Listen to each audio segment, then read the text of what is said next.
हरिओम पिलाने वर्तमान आम द्वितीय श्रेणी विज्ञान बहिर प्रथम पाठ जार नाम है सजीव ओ निर्जीव।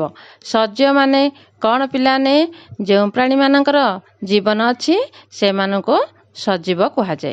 आमे सजीव बोली केमिति जानिबा देख जो माने कि छोटरू बड़ हेबा खाद्य खाइबा श्वासक्रिया करिबा गति करिपरिबा अनुभव करिपरिबा वंशवृद्धि करिपरिबा प्रतिक्रिया प्रकाश करी शेष में मरी जाती। ए सब लक्षण जो मानकर थाए से मानको सजीव कहुए। गछ मध्य गोटे सजीव सी मध्य श्वासक्रिया करे खाद्य प्रस्तुत करे माटी तलु पानी संग्रह करे छोटरू बड़ हुए वंशवृद्धि मध्य करि थाए। कुकुड़ा मध्य सेमिति अंडा दिए अंडारू ही छुआ बाहरी थाए। यही सब लक्षण पिला माने सजीव पाखरे ही रही थाए।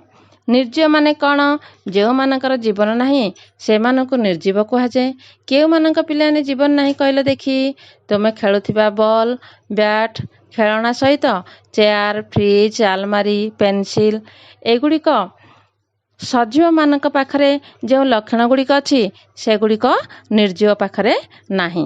निर्जीव मानकर आकार आकृति जुग जुग धरी सही अवस्था ही रही थांती। तेणु पिला माने जानि पारल सजीव और निर्जीव विषय।